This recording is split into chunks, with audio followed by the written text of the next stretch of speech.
We're going to start off with Vicario. Sim gives him a 6. I gave him an 8, actually. I thought he was really good yesterday, Vicario, to be honest. 3 saves on the day for Vicario. I thought his sweeping job was top job for the team. I think there was 2 sweeps there throughout in the second half when we were playing that high line. Villa were trying to put it on us with those counter attacks, and I thought he just relieved the pressure really well. The one bad moment in there was when he did tip it onto the post, which I thought he probably could have done a better job with that. But apart from that, look, I don't think he really put a foot wrong or a hand wrong. I don't think he was terrible. I just didn't think he had his best game, to be honest. I thought one of the sweeps he got a bit lucky with because he went straight to John Probably McGinn. Splitting the difference at 7 is probably fair. Maybe. John McGinn had an open goal, which we were a bit lucky that he miscued it. In my opinion, I thought he could have done a bit better with the Watkins winner as well.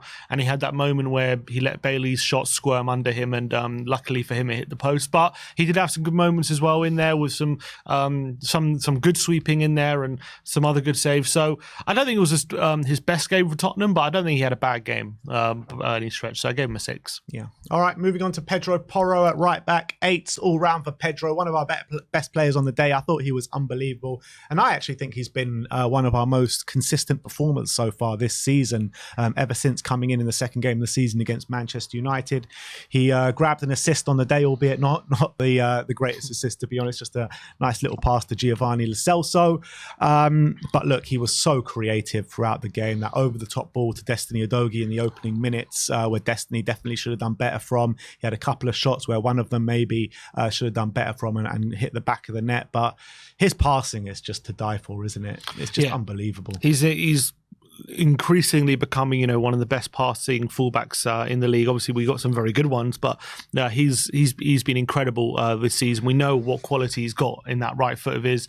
Was desperately unlucky not to get on the score sheet as well. Hit the post with 5 minutes to go with a great effort from the edge of the box. Had a volley which Martinez tipped wide, and he had 4 key passes on the day, which is more than anyone else on the pitch from right back as well, which goes to show how creative he is.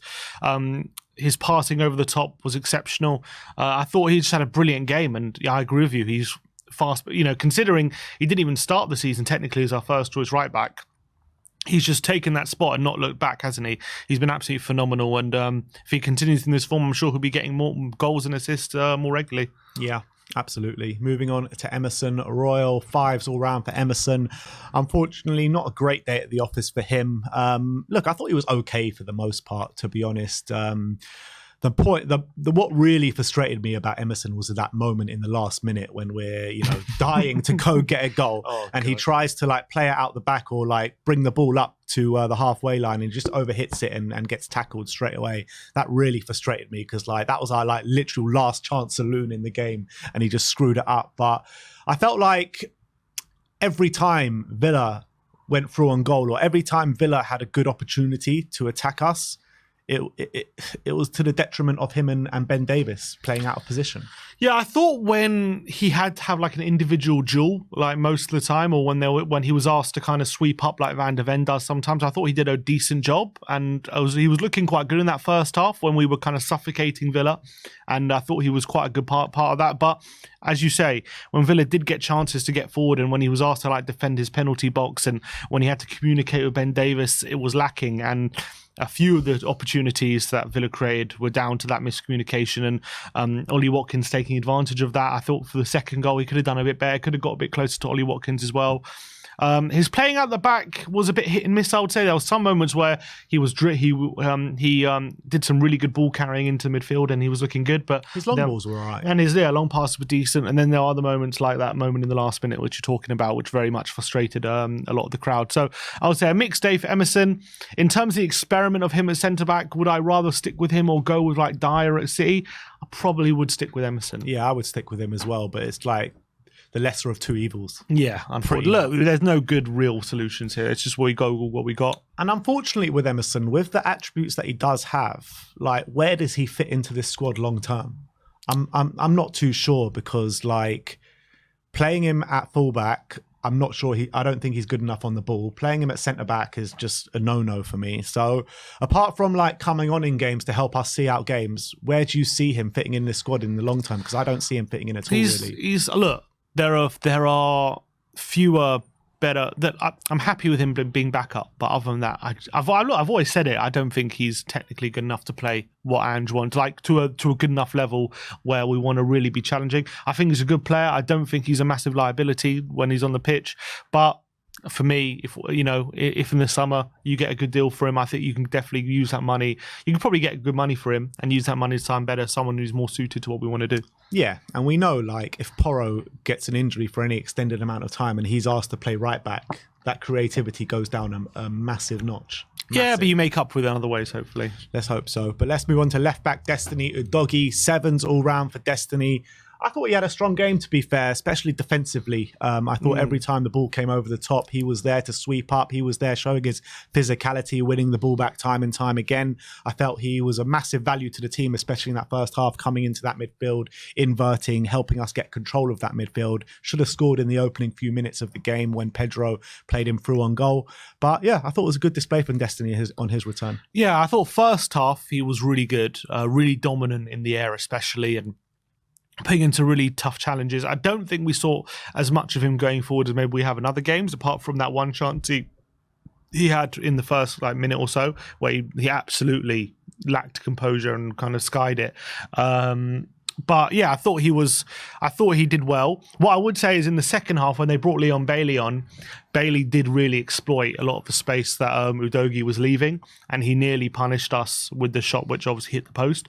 Apart from that moment, though, Udogie did kind of get back and recover in most of those situations.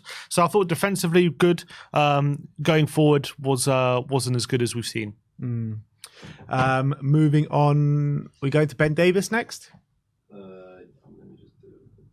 Okay, all right, we'll go to Bentancur, then we'll go to Ben Davies after. So going to Rodrigo Bentancur next, 8s all round from us. And this was the real sad story from the game yesterday. So much anticipation to see him start his first game since that ACL injury a year ago. And look, he started the game better than ever, to be honest. He was so silky, controlling that midfield.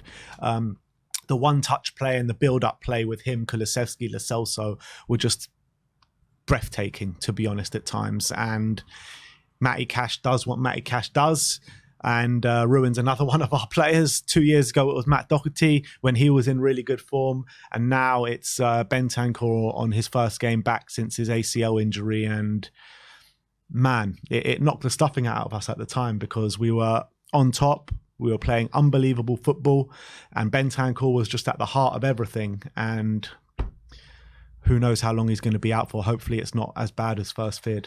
Yeah, we don't know yet. It could be bruising or maybe it is a serious injury. I guess we'll have to wait and see what the scan says. But it was just gutting that his great return kind of and his first start since the ACL ended so quickly, into the game, because he was really displaying what we had missed. And he was playing in that number 6 position, and he was doing everything we know he can do. Ball carrying ability, really great passing range as well. The number of chances that came from him playing passes over the top to people like Johnson or Son or Udogie, and it was phenomenal. He was brilliant. He was completely like him on his own, but was like dominating in the centre. And maybe I don't know if Matt Cash was given instructions to put in a tough challenge, but that it seemed like that was the only way of stopping him at the time, was to foul him, and that's exactly what happened. And unfortunately, it got the better of him, and we weren't quite the same after that. I wouldn't say we were. It cost us the game, but maybe it did. But what I would say is after he went off, we just weren't as in control of the game as we were in those first 30 minutes. And now it's just a massive shame. I still think Højbjerg came on and did all right, but he just wasn't on Bentancur's level. He was just best player on the pitch before he went off. So massive shame. Let's hope he's back for City. Yeah, let's hope so. Let's go back to Ben Davies. 5s all round from us. Again, I thought he put in an all right display, but like I said with Emerson, every time Villa come forward with them two at the back, it just seemed like they could have the opportunity to score. I don't think Davies and Emerson were close to each other to enough. The communication was off. That goal that Watkins scored, Ben Davies and Emerson just parted like the Red Sea pretty much, and Watkins goes in, and Emerson didn't track his runner. But Ben Davies essentially, defensive flaws, but I think he did okay on the most part. Yeah, he did do okay, and I think when you look at his overall game, like he did some really good stuff, especially when the ball was on the ground. But as soon as the ball went in the air, he struggled. And then I went back and looked at all the chances that we conceded, and just most of them were coming from Ben Davies losing headers, to be honest. And when you look at his stature, we know he's not the most dominating centre-back when he's there. He can do a job, I think, when you have a striker who's maybe not as physical, but Watkins, is one of the most physical strikers in the league at the moment. He's on form as well. He's confident. And whenever they got the opportunity, they just pinned Watkins on Davies and just tried to get that advantage. And unfortunately, that advantage told in the end. We got away with one when Watkins had a header ruled offside, but we didn't get away with one right at the end of the first half. Torres was the one who beat Davies in the air. And then Watkins had a chance at the back post right at the end of the game where he should have scored as well. Luckily, he put it wide. And he had a header from a corner, which he beat Davies to as well. So I just think in those moments he struggled. But I think there was a lot of occasions where he actually did really well, and I was very impressed. But unfortunately, when it really mattered, he became out second best. Yeah, absolutely. Let's move on to Giovanni Lo Celso. His first start in about 2 years in a Spurs shirt. 8 all round for Gio, and I thought he was breathtaking throughout the game, to be honest. In the first half, linking up with the Kulusevskis and the Bentancurs, his silky moves. It's great to see him get on the score sheet, albeit it was quite a massive deflection, to be honest. But look, he was just so creative. Every kind of worry that we had about him coming into this game were alleviated, to be honest, in my opinion, because he came in, he did an unbelievable... He basically played the James Maddison role to a James Maddison level, in my opinion. He was dropping deep, he was winning the ball back. The other end, he was being very creative and playing some lovely balls into the box. And I thought it was a really good display. And I think that he's got to be in the team for the foreseeable future now with Maddison out injured. Yeah, I think so as well. He really did a fantastic job. I was so happy for him because we were talking about a lot this season about how there's maybe been chances to turn to Lo Celso, and we haven't done it this season. And maybe there's something going on between him and, or I was saying anyway, maybe there's something going on between him and Ange. Why is he not picking him? Why is he not getting minutes? But you have to say he got his opportunity to start, which he did against Fulham, and obviously went off at half-time injured. But this time he absolutely grabbed that opportunity with both hands, and I thought he played some absolutely brilliant football throughout the 90 minutes. Just some of the little link-up plays he did, like, for example, that little touch into Porro when he hit the post, and those little dinks on the edge of the box. Obviously, he did get the goal as well in the first half. I just thought he was a breath of fresh air. Linking the play and playing the ball quickly. He seemed to have a bit more vision than a lot of the other players we had on the pitch, and just having a more technical player back in that midfield made such a difference to when compared to that midfield who played against Wolves, where it seemed so stodgy and no one knew, everyone was kind of treating the ball like a hot potato and no one knew how to take care of it. But Lo Celso was very, very different, and I thought he had an exceptional game, and I was just delighted. I was delighted for him, and I was delighted for Spurs that we can now see him as more of an option now. Moving on to Dejan Kulusevski, Sim gives him an 8. I gave him a 9. He was my man the match yesterday, Decky. Moving into the middle of in the midfield, I thought he put his best performance of the season in. To be honest, yesterday, especially in that first half, he was so hard to play against, so physical there. They couldn't deal with him, to be honest. They couldn't get the ball off him. He was taking it round his man. He should have scored 100%, but the way he created that chance for himself was unbelievable. And I just feel like he's just so much more impactful in the middle of the park than he is outright on the right-hand side. And I think that even showed in the game yesterday, because when he did move out back to the right, I just thought he just was so much better when he was in the middle in that first half. And yeah, fine, he could have done a bit more with his end product and stuff like that, but I just felt like his ball retention, the way he progresses the ball up the pitch, it was just unbelievable yesterday, and they just found it so hard to deal with him. Yeah, and because he's very used to playing in those tight spaces, he's very much used to playing in those central areas in the tight spaces where he's being like confronted by midfielders, yet he was able to hold them off. He was able to play quick one pass into Gio or to Sonny and play some really good link-up play, and he's got brilliant quality as well to kind of make chances, get shots on goal. He had a brilliant effort from the right-hand side where he nearly whipped into the far post as well. And he showed unbelievable pace, not only for the chance where he hit the post, which was, I thought, incredible pace and strength. There was one moment as well where he carried the ball literally from the edge of his own box all the way until the 6-yard box of the Villa goal. And his shot, unfortunately, on that occasion was saved by Martinez. But that moment for me was like, okay, this, he's faster than a lot of people think. When he does stuff like that, it was absolutely incredible. And I thought Villa just struggled to deal with him the whole game. Every time he got the ball, they were trying to get it off him and confront him, but he was too strong and too tricky for him. And the only downside is we didn't make the most of the good work he was doing. It was such a shame. He had that brilliant flick into Gil as well, for that set up Gil's chance in the first half. Brilliant flick. And he was doing those kind of things all game. And it was just lovely to see him and CELSO together in midfield, link up together, and it not really affect us defensively as well in terms of in midfield, especially in that first half. So that really is something to think about for Ange going forward. Yeah, their chemistry looked really high on the pitch yesterday with CELSO and Kulusevski, and when Bentancur was on the pitch. I mean, it's mad to think about where we've been praising our midfield so much this season with Sarr, Bissouma and Maddison. This was a completely different midfield with Bentancur, Kulusevski and CELSO. And it was probably, in the first half an hour, our best midfield performance of the season. And that's what I've been saying. I think our midfield depth is pretty good. Yeah, it is. It's very good. Moving on to Bryan Hill, sixes all round. I think in the first half, I actually think he played quite well. He was getting in behind. I think there was a couple of chances where his decision-making was a bit off, where he could have had a shot where he went for the extra pass. He does take a few extra touches a few times and does look a bit erratic at times. But I felt like he was providing for us and contributing well in the first half. But second half, I felt like he wasn't strong enough on the ball. Every time he got the ball, pretty much we lost it. And it was just a massive shame because he just couldn't follow up from that good performance in the first half. Yeah, he was definitely bright in that first half, and a lot of the good work as well was coming from him staying wide, being an option on the outside as well. He created a few chances. He had a shot, which obviously Martinez saved. He had a brilliant cross as well, which Sonny really should have buried with a header on that left-hand side. As you say, he had a couple of chances where he maybe could have shot or maybe should have crossed and he picked the wrong option.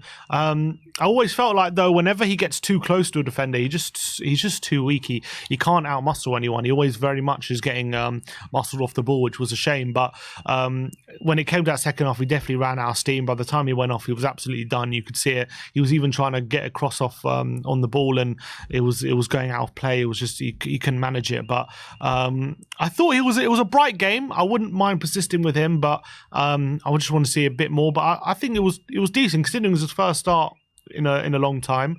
I thought he showed enough that he should be getting more opportunities. I don't really fancy watching him coming up against Kyle Walker this weekend. No, not that. That's a complete physical mismatch, to be honest. But let's move on to Brennan Johnson. Sevens all round for Brennan. In the first time he started in his natural position, actually, out on the right-hand side. And I think he looked really bright. He looked sharp in the opening hour of the game. He was taking on his man. He was providing for us. He was getting in dangerous opportunities, working in tandem really well with the team. I did feel like towards the latter stages of the game, he did tire out. I think he needs to work on his fitness a little bit. Maybe that's a circumstance from him being injured. But look, I thought Brennan did really well. There was that one moment where he took that really nice touch to dink it over that Villa defender and went one-on-one with the keeper where he probably should have scored. But look, I thought it was a strong showing from Brennan yesterday. Yeah, I thought first half he skinned Digne alive a few times. Digne was really struggling with him in that first half. And I thought him on that right-hand side going on the outside really provided us a different avenue of attack. Whereas I feel like him cutting inside, he's not as... I don't think he looks as comfortable cutting inside as he did yesterday. I thought him going over the top, looking to break the lines and using his pace more effectively was really, really great to see. And it also allowed us to stay a lot wider and make more space for the players in the centre. I thought he was very important to that. He probably could have done better with a few of the opportunities he got when he was running in behind. So he'll be a bit frustrated with that. He did run out of steam a bit, I would say, in the second half, albeit did create a brilliant chance for himself, which Martinez forced a brilliant save out Martinez, sorry. And as well, even in the moments where he was tiring, he won a few free kicks for us on that side, on the left-hand side when he moved over. So he wasn't anonymous, but he just wasn't maybe as effective as he was when he was on the right. I completely agree with that. But last but not least, with the starting 11 is Heung-min Son, 7 from Sim, 6 from me. look, we got what we always get from Sonny in terms of energy. We got what we want in terms of pressing, especially in those first opening half an hour. The energy levels were high from Sonny, but it was just so frustrating because he had the ball in the back of the net 3 times throughout the game, all 3 of them offside. He's just got to watch his run, to be honest, because if he did watch his run and timed his run to perfection yesterday, we'd probably win that game, to be honest, which was very frustrating. But look, I thought he did well, Sonny, but it was just very frustrating. Yeah, the goals were frustrating, but I actually thought his all-round game was really good. I thought his chance creating was really strong. I thought he was bringing other players into play really well. I thought, it was frustrating that the time of his runs cost us obviously a goal or two, albeit I think the one, actually I was looking back at it, the one where Højbjerg plays a through ball to him and he puts it top bins. If Højbjerg just plays that pass first time, he's in, but he delays it a split second too long and bam, Son's offside. But I thought he did really well with his link-up play, which is, I think, improving a lot. And I thought he was, again, another player which Villa struggled to deal with when he was on the ball. So I thought it was a pretty good display, actually, from Son. Yeah, there was one really nice moment, wasn't there, in the second half when he was linking up with Kulusevski. And they played to the back post and Johnson was sliding in. Yeah, really. That was great football, that. Yeah, it really was. But let's move on to the substitutes. Next, first up, Pierre-Emile Højbjerg, who came on for Bentancur after, I think it was half an hour when he went off. Sim gives him a 7. I gave him a 6. And look, it was just a massive drop in quality, to be honest, from Bentancur to Højbjerg. But Højbjerg did do well. He impacted the game. He was showing there was some really nice passing on show. But like you say, that one that he did delay his pass, probably should have done it quicker. And Sonny was in on goal. Amazing shot from about 30 yards out, which Emi Martinez pulled off a wonder save. But I think he kept it simple in the middle of the park and provided to us well. But I just felt like it was a massive drop-off in quality when Bentancur went off to him. Yeah, I still think he had a pretty good game. I don't think he let us down in any way. I thought his passing was pretty good, his long-range passing that was. I thought he sprayed a few really nice ones out to Kulusevski on the right-hand side, which did really well to kind of progress us up the pitch and keep the pressure on Villa a bit. But yeah, I completely agree. It wasn't Bentancur level, especially with what Bentancur can offer with his dribbling ability. Højbjerg can't really do that. But I thought his passing was decent and obviously had that brilliant effort, which was really unlucky not to score. So I thought he did pretty well, Højbjerg, when he came on. And there was that one move, wasn't there, in the first half with, I think it was Højbjerg, Hill, and I think it was CELSO as well. Was it for one of the disallowed goals? I can't actually. It was for Højbjerg and udogie for Son's disallowed goal. That was it, yeah. A great one-touch football, and then Højbjerg played it Unbelievable. So, like, he can do it, but I just feel like Bentancur is just so much of a higher level technically. I feel like Højbjerg can do it like once or twice a game, but he can't do it consistently. Bentancur can just do it, loads. Yeah. And last but not least, we're going to rate Ollie's skip. Sim gives him a 6. I gave him a 5. He came on in the middle of the park about 20 minutes to go when we desperately needed a goal. Look, I thought he provided a bit of steel in there in the middle of the park, and that's about it. I don't really remember him doing too much good, to be honest. I thought he did all right, just allowing us to win the ball back a few more times and giving us a bit more energy in the centre, because I felt like at the time Hill was getting knackered and we were kind of losing a bit of the control midfield, but he had that bit more energy, allowed us to put a bit more pressure on Villa and get us up the pitch a bit more. So I don't think him specifically did much, but I thought the dynamic of the team, it helped the dynamic of the team a bit. So, but I gave him a 6. Well, I don't think he did anything special. And last but not least, big Ange Postecoglou, 7s all round for his managerial display yesterday. And I think the team that he picked yesterday was the right team. And I think with the way we started the game, especially until Bentancur went off, you could see probably our best performance, I reckon, in the first half an hour of the season. I really believe that against a really strong Aston Villa side. Obviously, you can't account for the injuries. And when Bentancur went off, we did drop off in quality massively. And I don't think, you can put it down to him in the goals we conceded either, because we were just lacking with numbers at the back with Ben Davies and Emerson playing out of position. I commend him for his bravery with that midfield that he picked. And I think we saw the rewards of it. And I also commend him for dropping Eric Dyer out of the team and playing Emerson and Davies there. So I actually don't have any down marks to say about Ange yesterday. It's just unfortunate for him that we did lose the game. Yeah, and obviously there's not much he can do about having to take Bentancur off. You can maybe missed as well. Yeah, the chance is missed. The only thing is, could he have brought Donnelly on at some point? But I'm not going to really criticise him for not doing that. I thought he got the selection spot on. I was looking at the selection, and with all the injuries we had, to put a team together to play the football that we did was really, really great to see, and it showed that he's a problem solver, and that's what we were saying. Like, it's going to take him time to solve these issues, but give him the time. I'm sure he can do it, and I'm sure he can find a team which can solve a lot of the issues we were having, like against Wolves and maybe against Chelsea as well. And I thought that he coached a brilliant game, and I thought the team were brilliant. I thought the selection was brilliant, but unfortunately we weren't clinical enough. We ended up losing the game. Was he too slow to react to the Villa changes in the second half? I think that's a harsh criticism if people say that, but at the end of the day, Emre did change it and changed it to benefit him. But I did think as well, we had more than enough chances in that second half as well to score, so I can't really fault him too much. So, look, unfortunately we did lose the game, but I thought Ange, at the end of the day, did all the right things. You got to look at like the bench that we had yesterday as well. Yeah. That bench was shocking. It was absolutely shocking. The players that didn't come on, we had two goalkeepers in Fraser Forster and Brandon Austin. We also had Alfie Dorrington, a youth player that's never played before, Jamie Donnelly, a youth player that's never played before, and Eric Dyer. So other thing, what else could he have done? The only thing I would say is there any reason why he just left one space open? Could he not put someone there? Put like what, on the bench? Yeah. Apparently he left one space open. There was only 8 there instead of 9. So, I mean, that place was probably going to be for Ashley Phillips, so he's out injured. I mean, who else could he have put there? Suntop Bell or something? Just put someone there? Just some random guy from youth, yeah, why not? Could have put him there. I mean, if you're going to put Austin there, you know what I mean? Yeah. Look, I don't think it matters too much because he probably wouldn't have played anyway. It's just a bit strange. Yeah. Why not just fill it? Why leave it open? But anyway, that's all I would say. But that is our player ratings from the game yesterday. Let me know your ratings in the comment section.